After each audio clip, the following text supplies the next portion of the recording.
Hey everyone, Ed from Paranormal Inc. Ohio here, back at it again with another podcast episode, a paranormal podcast episode for Fear Friday. So guys, tonight's episode is about someplace that I had watched on TV. It was Destination of the Damned, I believe it was what it was called. It's a new Zach Bagans show, and everybody knows I like Zach Bagans. So I checked it out. And I was watching this episode he did on this called The Devil's Roadhouse, and it was just absolutely amazing. This place really creeped me out. So I looked up, did my research, I watched the episode with that, and it even creeped out the Ghost Adventures crew. Like, it was maybe even a little too much for them. And like I said, I really like Zach Bagans and the Ghost Adventures crew, and watching this episode was crazy. So if you guys haven't seen it, you should check out Destination of the Damned, Zach Bagans show, and check out check out all the episodes, but the Devil's Roadhouse was actually a really good one. And so now I'm going to read from you my notes about the Devil's Roadhouse, and you're going to hear all about it right now. So here we go, man. Ghostly suicide haunting fears. A roadhouse in a small service station in the U.S. and Canada built to host travelers by providing food, drinks, fuel, and accommodations. They were also known in the 1900s as stagecoach houses and were a place to rest and feed the horses for the night, then leave in the morning. So let's go inside this abandoned roadhouse, due to be demolished by the current owners, scared of it being haunted by the previous owners who killed themselves within its sinister walls. So, and we're going to get right into that too, man. According to the locals, this place is nicknamed the Devil's Roadhouse, located in Nova Scotia, Canada. It was built in 1912 and acted as an inn for many years. This stagecoach acted as an overflow for the local funeral home, with a death room for people to pass away inside, as well as a birthing room for delivering babies. It is rumored by the locals that the two people died in the same bathroom, both suffering fatal heart attacks. The home is nicknamed the Devil's Roadhouse. Again, it's due to be demolished by the current owners due to the spooky occurrences recorded there. It was sold years later to a family before passing to the eldest son. The unnamed son turned the building into his family home, where he lived happily with his wife, upon his wife contracting a rare type of cancer. She then died a horrible death, and she had shot herself.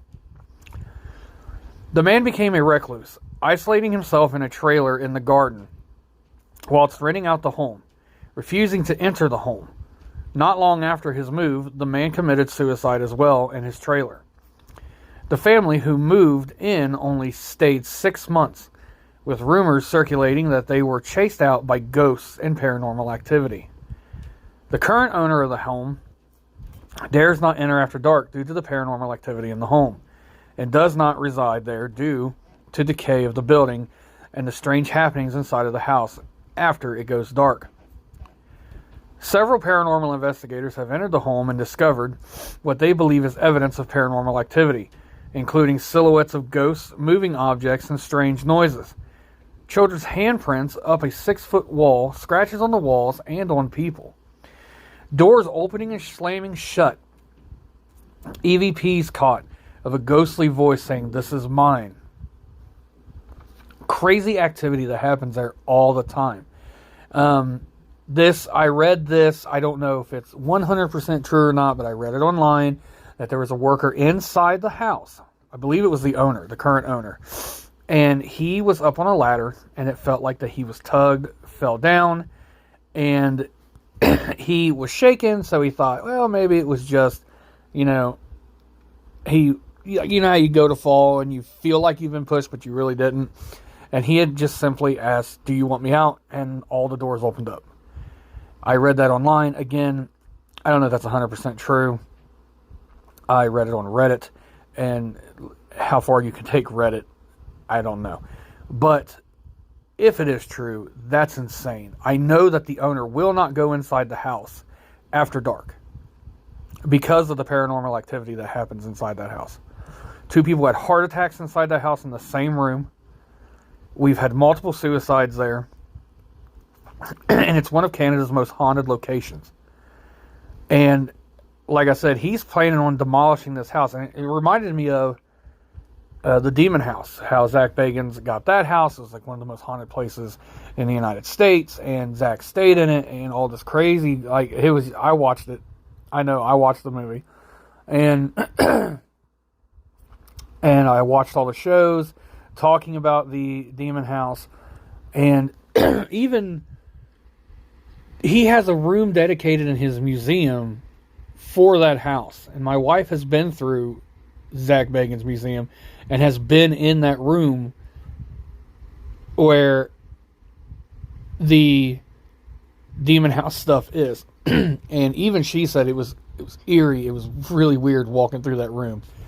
So, like Zach, the owner is going to demolish the house because it's just, to him, it's just so full of paranormal activity and so evil that he doesn't want anybody going in it. He doesn't want to go in it. He just wants to destroy it.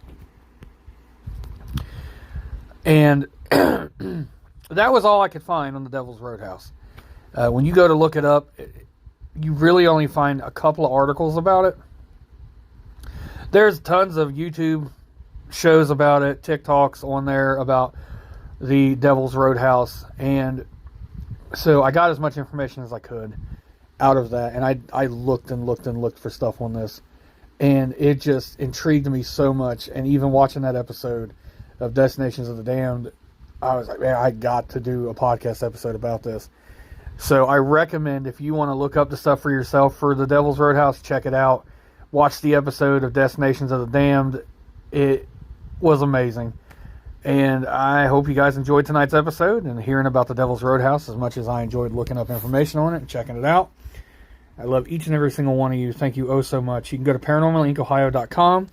There you can check out some old investigations, some old lives. I go live there periodically with investigations. I do live investigations of my haunted doll collection. You can also go there where I have things for sale. We have crystals, sage, everything like that in there. We even have hats now. That's Paranormal Inc. Ohio. You guys can check those out there.